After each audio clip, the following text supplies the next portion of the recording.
ಇತ್ತೀಚೆಗೆ almost ladies ಎಲ್ಲ ಕೆಲಸಕ್ಕೆ ಹೋಗೋದ್ರಿಂದ ಬೆಳಗ್ಗೆನೆ ಪರೋಟ ಮಾಡ ಅಂದರೆ ಲೇಡೀಸಿಗೆ ತುಂಬಾ ಕಷ್ಟ. ನಾನಿವತ್ತು ತುಂಬಾ ಈಸಿಯಾಗಿ ತರಕಾರಿ ಪರೋಟನ ಹೆಂಗೆ ಮಾಡೋದು ಹೇಳ್ಕೊಡ್ತೆ. ಇದರ ರುಚಿ ಅಂತೂ ಅಲ್ಟಿಮೇಟ್.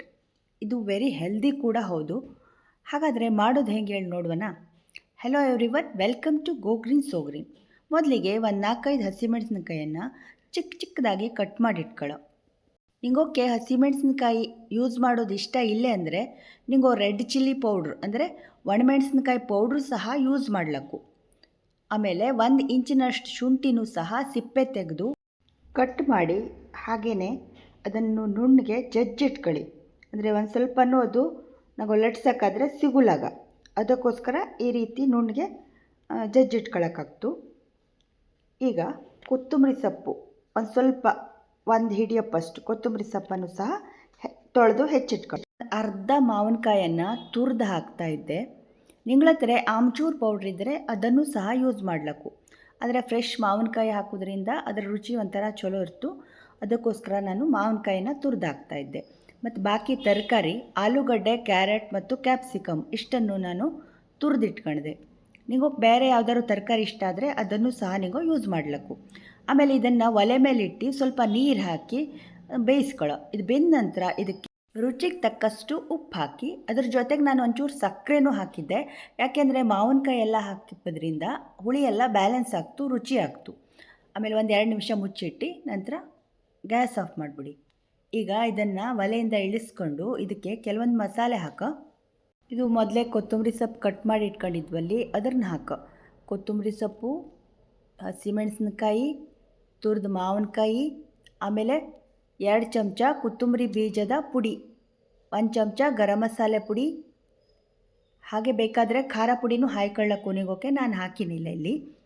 ಆಮೇಲೆ ಜಜ್ಜಿಟ್ಕೊಂಡಂತಹ ಶುಂಠಿ ಪೇಸ್ಟನ್ನು ಹಾಕೋ. ಈಗ ಎಲ್ಲ ಹಾಕಾಯ್ದು. ಇದ್ರ ಜೊತೆಗೆ ಈಗ ಒಂದು ಸ್ವಲ್ಪ ನಾನು ಕಸೂರಿ ಮೇಥಿನ ಕೈಯಲ್ಲಿ ಕ್ರಷ್ ಮಾಡಿ ಹಾಕಿದ್ದೆ. ಒಂದು ಸ್ವಲ್ಪ ಕಡಲೆ ಹಿಟ್ಟನ್ನು ಹಾಕೋ, ಬಹಳ ರುಚಿ ಆಗ್ತು. ಕಡೆಗೆ ಎಷ್ಟು ಬೇಕೋ ಅಷ್ಟು ಗೋಧಿ ಹಿಟ್ಟನ್ನು ಹಾಕಿ ಕಲಸಿ ನೋಡಿ, ಈ ರೀತಿ ಚೆನ್ನಾಗಿ ಮಿಕ್ಸ್ ಮಾಡೋ. ಬಿಸಿ ಇದ್ದದ್ರಿಂದ ನಾನು ಸೌಟಲ್ಲೇ ಮಾಡ್ತಾಯಿದ್ದೆ ಇದನ್ನು. ಈಗ ಒಂದು ಸ್ವಲ್ಪ ಎಣ್ಣೆ ಹಾಕೋ. ಎಣ್ಣೆ ಹಾಕಿ ಮತ್ತೆ ಚೆನ್ನಾಗಿ ಕಲಸು. ನೋಡಿ, ಈ ರೀತಿ ಕಲಸ್ಕೊಳ್ಳೋ. ಹಿಟ್ಟು ಸ್ವಲ್ಪ ಮೆತ್ತಗೇ ಇರಲಿ, ತುಂಬಾ ಗಟ್ಟಿ ಕಲಸೋದೇನು ಬೇಡ, ಸ್ವಲ್ಪ ಮೆತ್ತಗೇ ಇರಲಿ. ಈ ರೀತಿ ಕಲಸಾದ್ಮೇಲೆ ಅದನ್ನೇ ನೆನೆಸಿಡೋದೇನು ಬೇಡ, ತಕ್ಷಣವೇ ಪರೋಟನ ಲಟ್ಸ್ಬಿಡಿ. ಈಗ ಒಂದೊಂದೇ ಉರುಳೆ ತಗೊಂಡು ಅದಕ್ಕೆ ಹಿಟ್ಟು ಹಾಕಿ ನೀಟಾಗಿ ಲಟ್ಸೋ. ನಾನು ಜಾಸ್ತಿ ದಪ್ಪ ಏನು ಮಾಡಿದ್ನಿಲ್ಲ ಪರೋಟ ಅಂದ್ರೂ. ನಿಂಗೋ ಬೇಕಾದರೆ ದಪ್ಪಕ್ಕೆ ಮಾಡ್ಕೊಳ್ಳಕ್ಕು. ಇಲ್ಲಾಂದರೆ 3 ತ್ರಿಕೋನಾಕೃತಿಲೂ ಸಹ ಚಪಾತಿ ಒರೆತ್ವಲ್ಲಿ ಅದೇ ರೀತಿಯೂ ಮಾಡ್ಕೊಳ್ಳಕ್ಕು. ನಿಂಗೋಕೆ ಹೆಂಗೆ ಇಷ್ಟನ ಹಂಗೆ ಮಾಡ್ಕೊಳ್ಳಿ.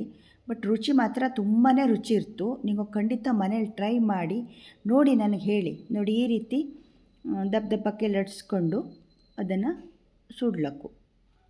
ತುಪ್ಪ ಅಥವಾ ಬೆಣ್ಣೆ ಎಂತ ಬೇಕಾದ್ರೂ ಹಾಕಿ ಸುಡಿ.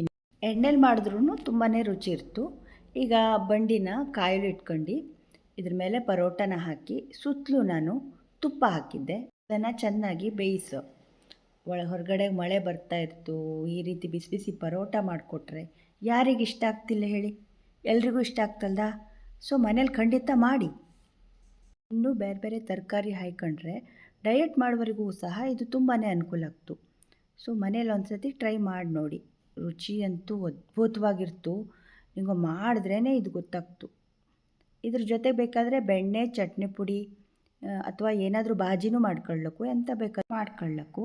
ಸಾಮಾನ್ಯವಾಗಿ ಉತ್ತರ ಭಾರತದ ಕಡೆಗೆ ಮೊಸರಿಗೇನೆ ಖಾರ ಪುಡಿ, ಜೀರಿಗೆ ಪುಡಿ ಎಲ್ಲ ಹಾಕ್ಕೊಂಡು ಅದರಲ್ಲಿ ಅದ್ಕೊಂಡು ತಿಂತ. ನಾನಿಲ್ಲಿ ಉಪ್ಪಿನಕಾಯಿ, ಬೆಣ್ಣೆ ಮತ್ತು ಚಟ್ನಿ ಪುಡಿ ಹಾಕಿದ್ದೆ. ನಿಗೋಕೆ ಏನು ಇಷ್ಟನೋ ಅದು ಮಾಡಿ. Thank you.